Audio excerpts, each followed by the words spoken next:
Good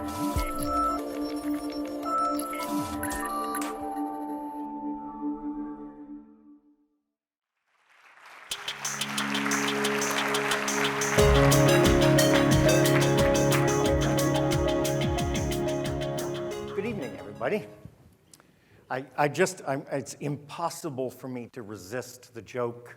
I just flew in from Shanghai, and boy, are my arms tired. I will say I'm still a little bit on China time, so I apologize if I'm a little low-key, but when Michael asked me to come and be with you today, I said yes, and mainly because he brings together the most interesting people. And it's actually really a privilege for me to be with you and to talk to you about what I'm working on and how I'm seeing the world that we're all part of, that we all lead, and hopefully to inspire, in some ways, some of your own thinking and your own projects. So Michael said that this is really about my journals, and I've kept a daily journal pretty almost every day since about 1990. So in that time, I've written about a lot of things, and since the last time I was here, I have about 700 journal entries, which I'll try to boil down into a short little talk about where my head is at these days. So Michael mentioned disruption. I would actually modify that a little bit. I believe we're in the early phase of the disintegration of senior care, senior services. Disintegration. Now, why would I choose disintegration rather than disruption? Disruption, the word, means to tear apart. Or to rip apart. I actually don't think that's what's going to happen. I actually think what we're beginning to see, the early stages of, is the shift from a worldview that we all know so well called integrated design to a future in which all of our architecture and all of our services are modular. I believe that the next phase of this field is going to see the disintegration of large integrated systems into components and parts that are combined and recombined on the fly in the field over and over and over again. And I want to talk to you a little bit about that and offer you a little bit of kind of context and an exploration of what integrated design is, what modular design is, and how it works. So let's start first with the best and truest path to innovation, not just in our field, but in any field. The surest way to make money and create change is to master the art and craft of design. Everybody in this room is a designer or will be a designer. Now, what do I mean by design? And here, a little bit of etymology makes sense. The word design comes out of the same roots that give us the word signature. And the word came into being in the late Middle Ages in order to describe a master craftsman marking out a pattern on a piece of material, whether it was stone or wood or fabric or leather, and that marking of the material by the master craftsman, that signature, same root for the word, is how you would guide the process of creating something new, whether it was a shoe or a cathedral, okay?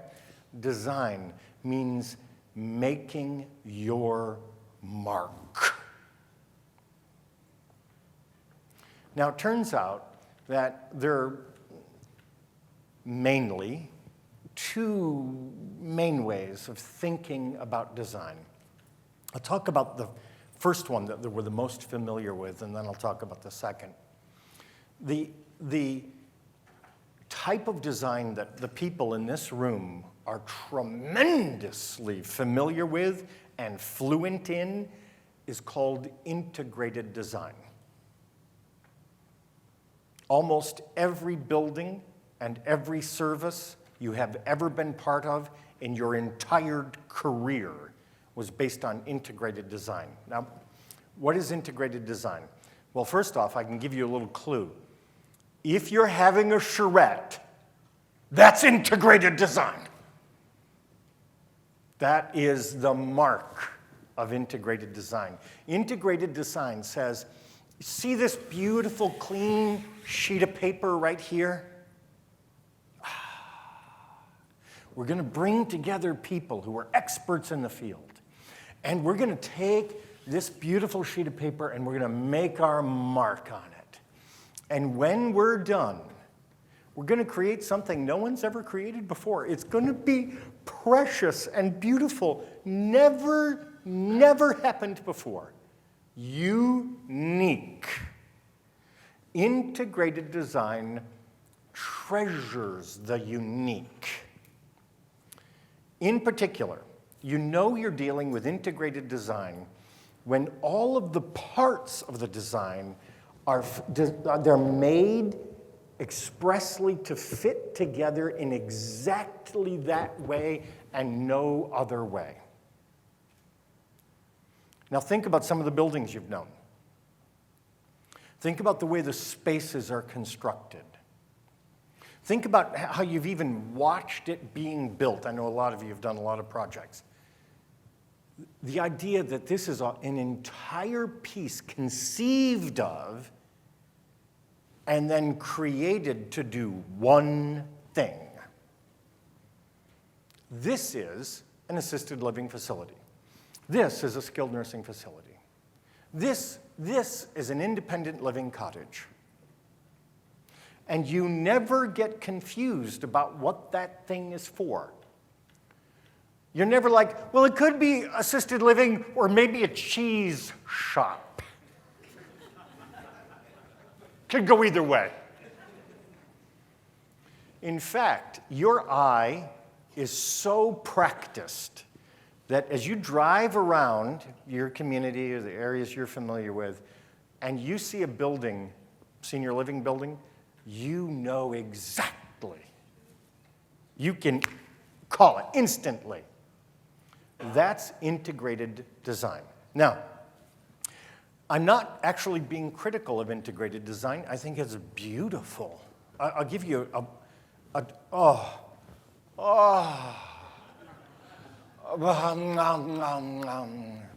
changed my life. Integrated design is wonderful. It's powerful. It really involves a transfer of expertise and knowledge from a group of highly experienced people. And that expertise is transferred through the design into the lived daily experience of the elders. That's how it works. So, note, thank you, that I'm not critical of integrated design. I'm simply saying that it has that approach as the dominant approach in our field is reaching the end of its usefulness. We're about to get disintegrated. Now, why do I think that? A couple of things. One, the population that we're serving, the people we care about, is changing and is going to continue changing more and more rapidly. The once settled idea about what senior living was, you know, senior living for a long time has been like Neapolitan ice cream. You had your skilled nursing, your assisted living, and your independent living, and that's really all you need. But the boomers are coming, and look what they did to ice cream.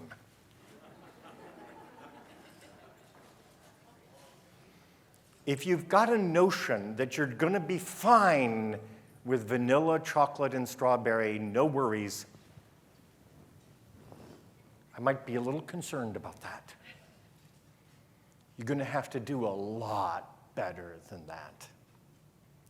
So the social, generational, cultural consensus of the main flavors, that's going to come undone. And I'll give you an example of some of the pressures I see in the field. There is a very large company that you're basically all customers of that is getting quite interested in supporting people living in their own homes by making it easy for them to receive exactly the products and services they need to maintain their independence exactly when they need them. And in the not too distant future, it's very likely you are going to be competing with that company, which probably has more than $250 billion a year in revenue, and is already in your community, and already has the infrastructure to make good on that promise.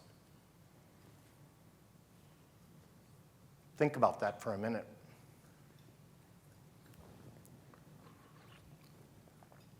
The next thing, clue in my mind, is that, remember me telling you about the charrette and the idea that we have the experts and they come together and they do something brilliant, and man, often it is brilliant, and then we build it and operate it.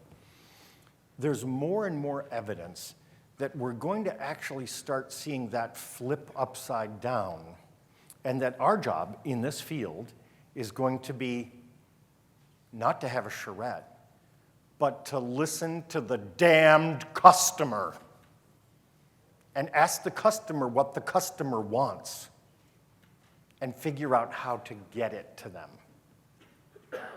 The field has long been contingent success on selling what we have.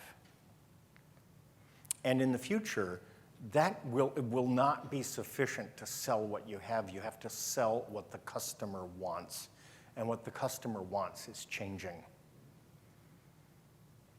Now, how do people respond to this? How do you take something that is a deeply established, powerful industry based on integrated design and wind up in an entirely different business?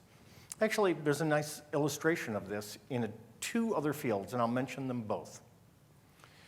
The first is a company you might remember called United Steel.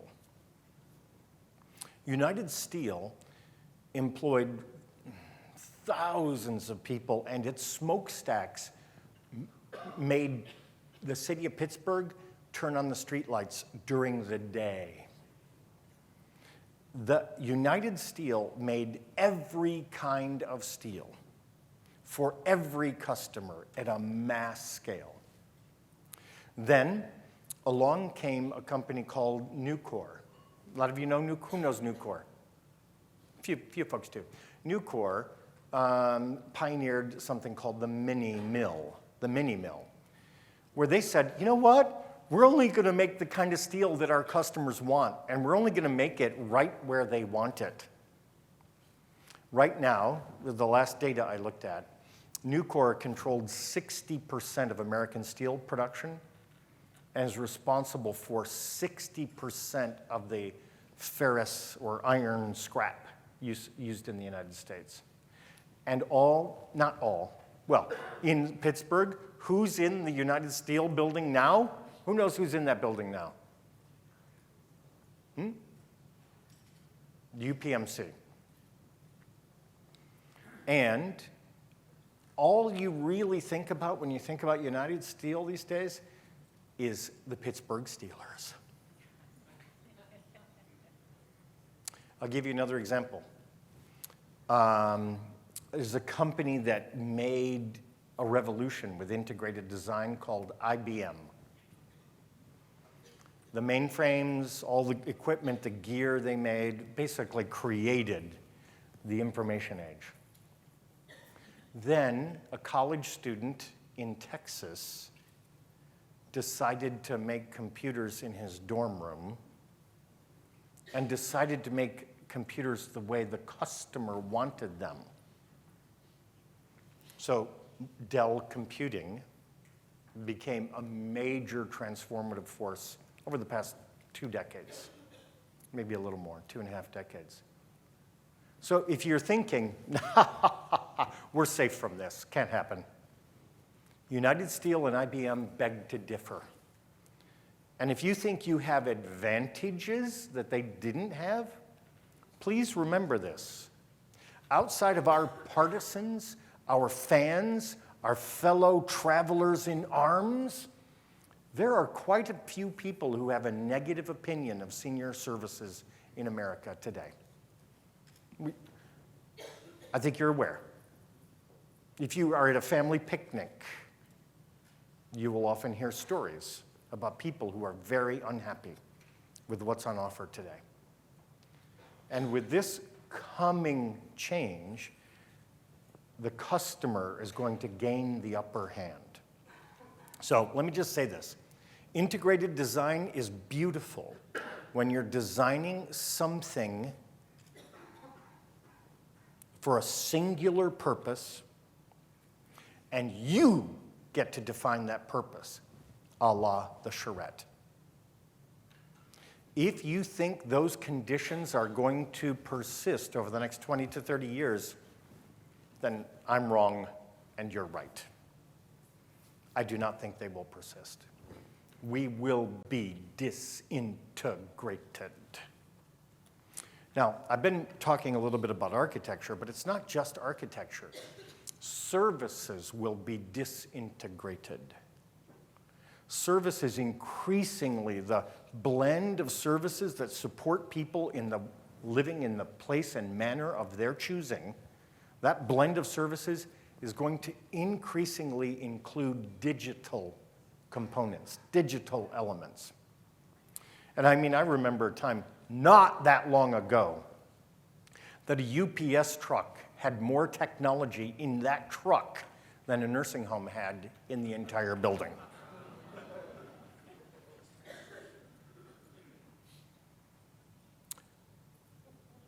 Yeah. We are going to see a shift where the service component of what we do will increasingly be digitized. 100%? No, I don't think 100%. There is, as a matter of physics and physiology and biology, there is a place and a role for human-to-human interaction. And those of you who know my reputation know that I believe very strongly in the power of culture and relationships to define well-being for people of all ages, but especially elders. So the thing is, you're going to go from now, where you're basically 99% analog, to some other number. I don't know what it'll be, but it will be more like 70-30. 70% analog, 30% digital. I was noticing on the sponsors, you've got some companies here who I think are leading, some of the tech companies I saw up there, I think are leading in that transition.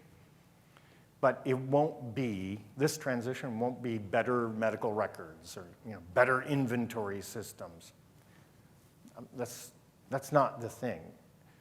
We're going to actually see digital solutions to the problems of daily living for people living with dementia or living with physical frailty, increasingly.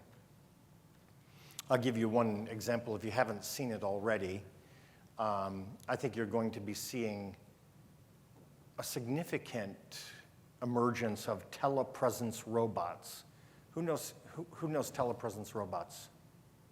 Oh, wow.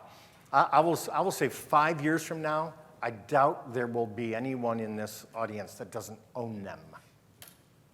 Okay? So a telepresence robot, the way they look now, the way they work now, you know the Segway scooter? Imagine a Segway scooter with a television screen on the post with cameras and speakers and microphones, and a person can be 500 miles or 5,000 miles away and drive the robot and interact with people, gather information, make decisions, pull down other digital resources, activate local analog resources. And you're going to see people who will actually be making their living full-time driving telepresence robots for senior living services. And people, I think there's a lot of evidence that people are really going to accept this and like it, that it is going to be one of the solutions that is part of that digital mix that I was talking about before. So, services. Services are going to become more modular. Now, I'm using the word modular. How about if I back up for just a second and talk about what is modular design? And it's super easy to understand modular design. I can explain the whole thing with one word. Legos. That's it. If you know Legos, you know modular design. Now, what is it about Legos? What are they exactly?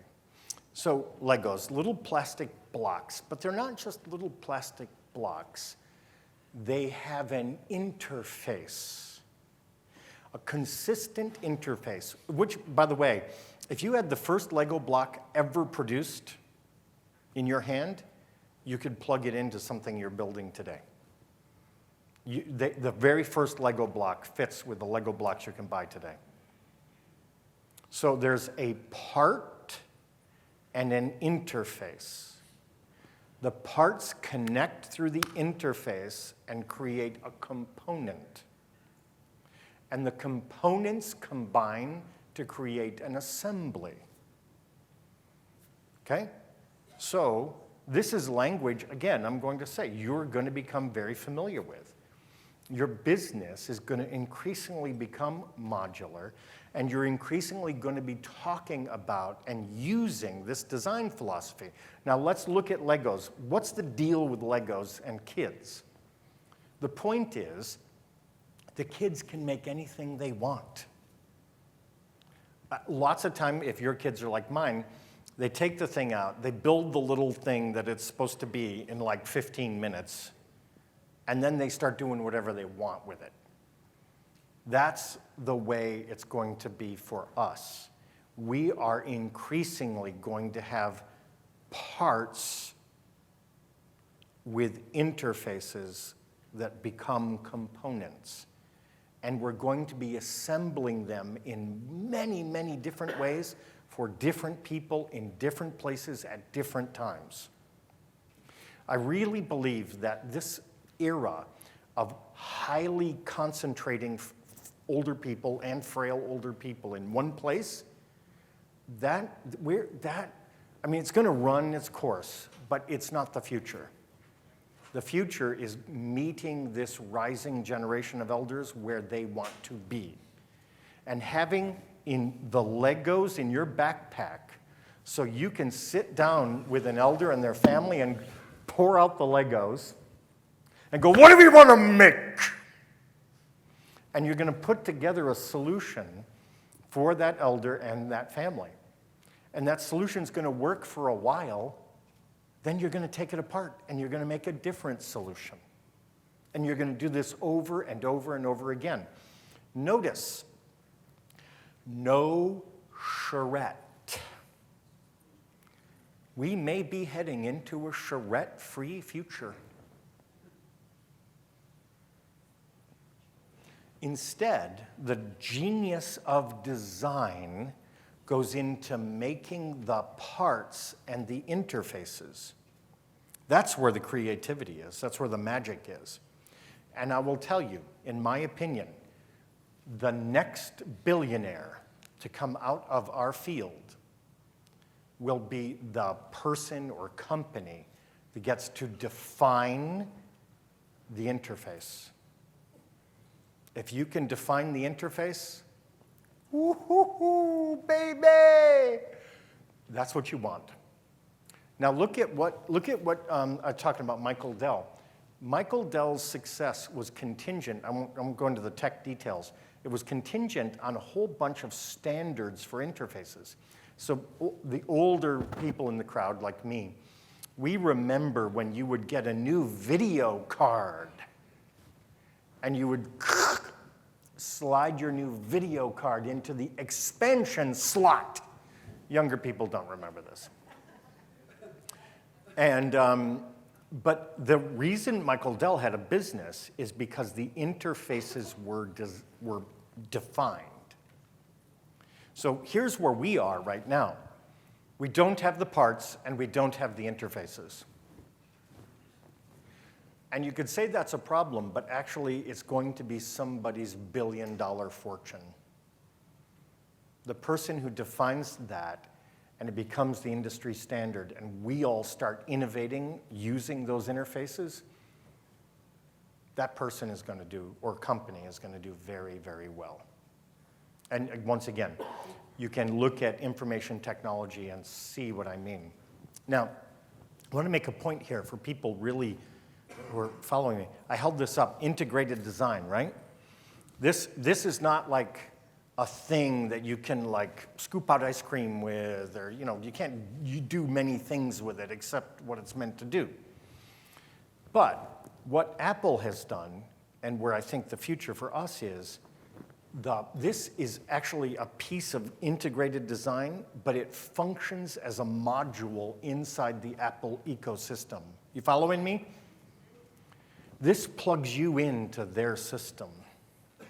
And that's worth, I don't know, a few $100 billion to be able to do that.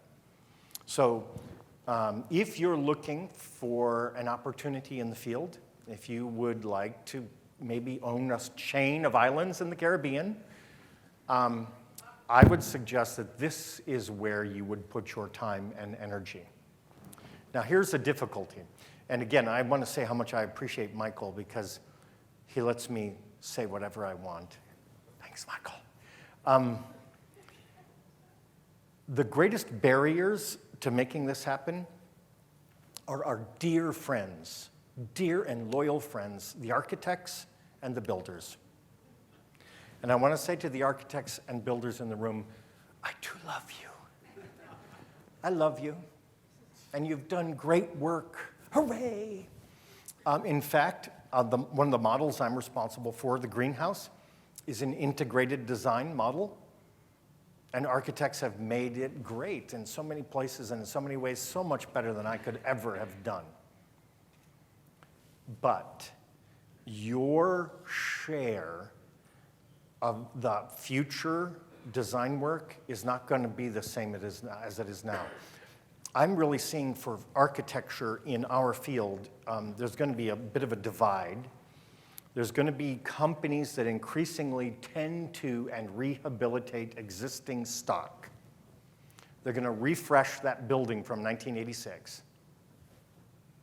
And you know something? That's difficult work. It's hard to do that on budget and on time and without disrupting the lives of the elders. I mean, there's a lot of creative work that's going to be happening there. But their share of the new stuff is going to go down, down, down, down. Unless they're part of the modular game, in which case that's a different play. The builders, I'm assuming you guys see the same sorts of news I see about, well, for example, I was in London recently, and there was a Marriott hotel in London that was built in China, delivered and assembled in London. And the idea that you would clear off a piece of land and then spend a year and a half building a hotel? Are you out of your mind? Nobody can afford that. And think about this. You took a year and a half to build a hotel that's exactly like every other hotel you've ever stayed in. Where's the value? It's not a surprise that you're seeing that pieces of the modular construction coming out of China and other places because they can do it better, faster, and cheaper. Before I finish, I am going to talk a little bit about my trip to China, so I'll skip around that for a minute. So, modular design puts the Legos on the table with the user and the experts, and to combine the parts in ways that work for them. Now, again, what's in my notebooks? I'll tell you what I've been doing for the last, now it's about 9 months. I have been literally in a garage, an old auto repair shop owned by a friend of mine. I've been in that garage with robots. And I have been designing and refining a compact house that's ADA compliant, that has a native digital architecture, that is built by robots. The parts are built by robots. The house, 350 to 860 square feet in that range, can be printed in the garage in 3 to 5 days, loaded into a cargo container, delivered on site, and assembled. This is one house, assembled on an established foundation, assembled in 3 to 4 days by 2 men using hand tools.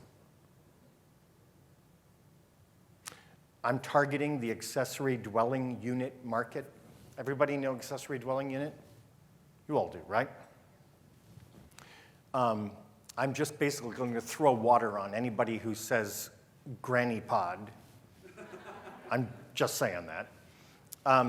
But the other nice thing is that the printer we're building, the actual printer that allows you to print the house, fits in 3 40-foot cargo containers, can be delivered to a site, and I can run the printer as long as I want, build as many of these as I want. All of my inventory is at Home Depot. They just deliver my stuff when I need it, and I feed it into the printer. Out come the parts, right? I've designed an interface, and I take the skilled part of construction, pull it out of the site, and put it in the printer.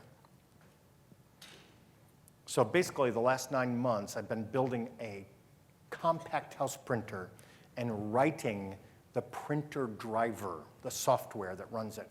And I'll tell you, right now, for the parts that I have for the house, right now, you can print a house with 500,000 lines of code. That's what it takes. So I will defer the actual architecture because that's not really the point. The point is it's small, it's digitally aware, it's ADA compliant, and it's inexpensive and flexible.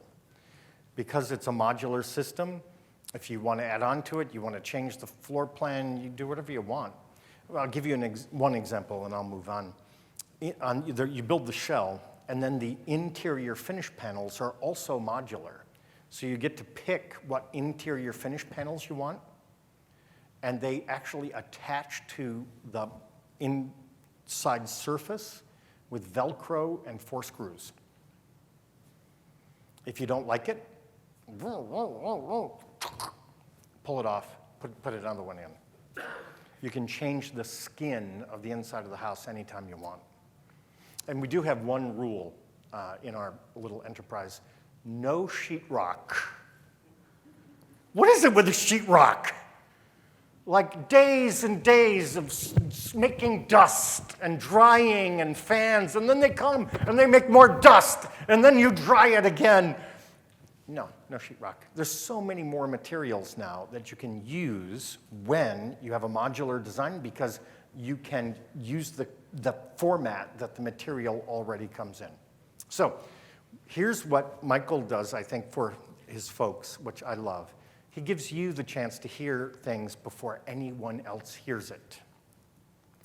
The name of the company I'm starting is Minka, M-I-N-K-A. This is the first time I've talked about this outside. So Minka. And Minka is the Japanese word for a house for regular people. And in fact, our architectural system is a form of post and beam with infill panels that is reminiscent of the Minka-style architecture in Japan. We don't have the same form because we're not responding to the same issues, but you will hear in the second half of this year, you're going to start hearing Minka. And we're going to be setting up printers around the country. And I'll also say, if you're interested and you think that offering Minkas could be part of your solution set, I'd be happy to talk to you, when the time comes. Be happy to connect with you on that level. So that's the Minka. One last thing about China.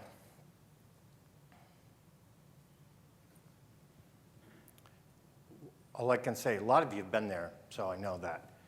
But it was my first trip to China. I've been all over the world multiple times. I was blown away. I landed in Shanghai. JFK Airport fits inside the Pudong Airport, for those of you who've been there. Yes, right?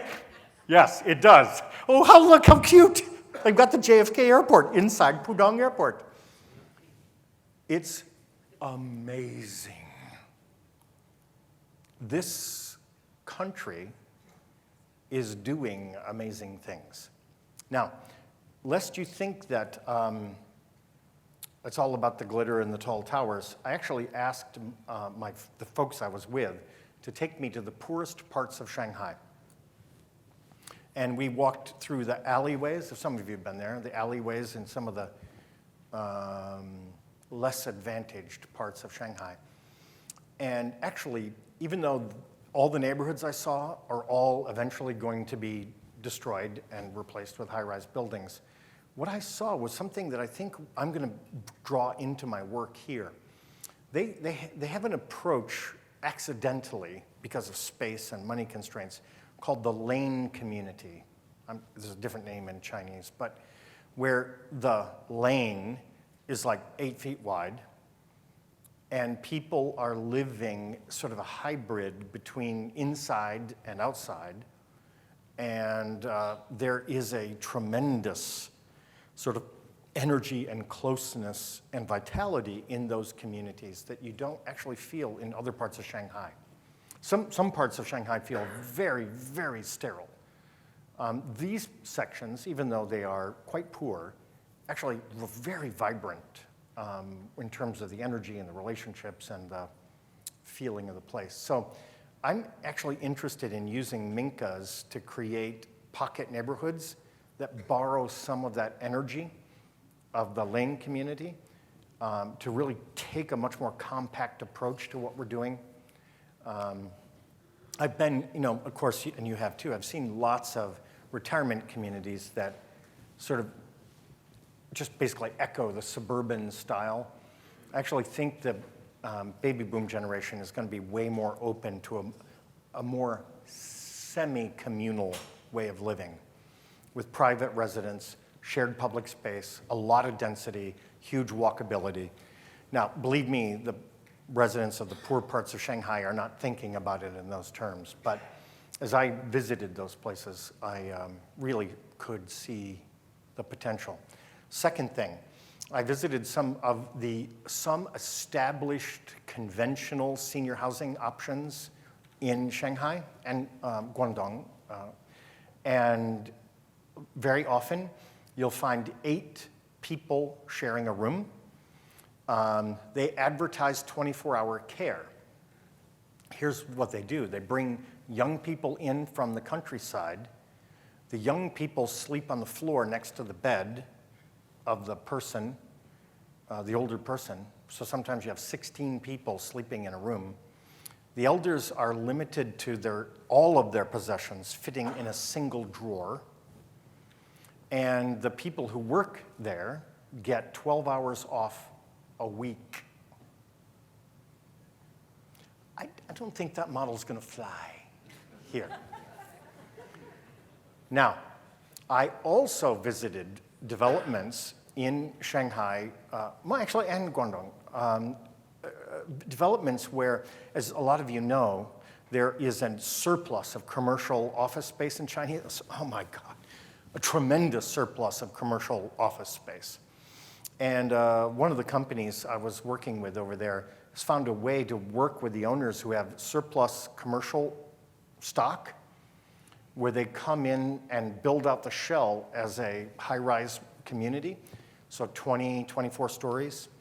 And they build it out in one-bedroom studio, one-bedroom, two-bedroom apartments, be very familiar to you. And then what they say to the owner of the property is, we, the operator, will sell the units, and as soon as we sell, we'll take our commission and send you the check. So for the owner who's got an unoccupied commercial building, it's a way for them to actually monetize, recover the investment on that building. And very interestingly, the operator gets to boot up without carrying any rent cost up front. So if you think of how nice that would be. But it's really contingent on this glut of office space. In fact, one of the places I saw, they redid a shell, and across the street from it is just a stack of concrete floors that's not finished. And their plan is to fill that one and then do the next one. Last point, this is one company.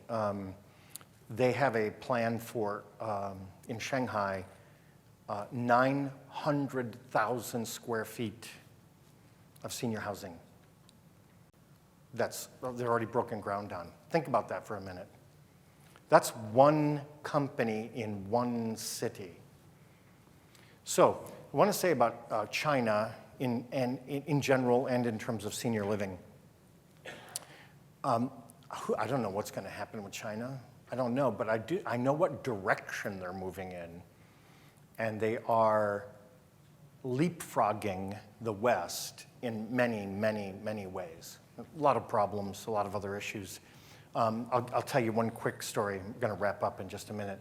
I gave a talk at a Communist Party event in Guangdong, celebrating, because that's who runs the show, celebrating this opening of this new place in Guangdong near Hong Kong.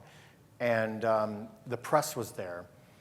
And afterward, they very gently brought me aside and said, we're not going to interview on camera because it's too close. I'm like, too close? And they're like, too close. And then I said, oh, Tiananmen Square? They're like, don't say that. So they would not put me on camera as a Westerner that close to the anniversary of Tiananmen Square. They would absolutely not do it, because if the tiniest chance I would say something that was not orthodox about Tiananmen Square, I found that interesting. So I'm talking about things that are admirable and also things I don't admire as an American. But that's the reality that we're dealing with.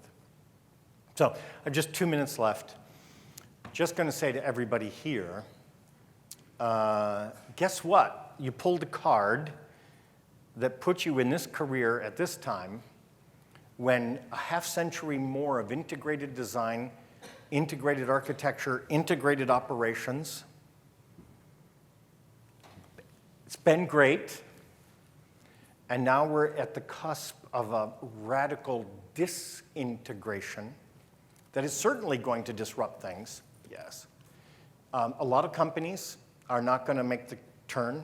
They're going to lose. Their buildings are just going to get more and more antiquated, less and less saleable. They're going to lose customers. they're not going to make it. I do believe that people here will make the turn, and you'll be joined by lots of new competitors, like that big company I was talking about before. You will be competing with that company. I think you will be competing with Chinese companies and other overseas companies who will be coming into this market. I think there has been and will continue to be Chinese money flowing into the senior housing arena, and they will not be shy about investing in the new. I'm sure probably some of them will take the old off your hands, but I think they will be investing in the new based on what I heard and saw. So that's it. I did fly from Shanghai to here because Michael asked me to. And then I'm going home after I finish here, and I just wanted to say thank you so much. Thank you. Bill, I think we have time for just a couple of questions. Okay. You threw out a lot of things, so I'm guessing there's probably a couple. Yeah, I have a question right here. Ted. Yeah. So if you were a provider in this room serving the United States and the Canadian markets, what kind of microservices or modularized services would you be thinking about providing?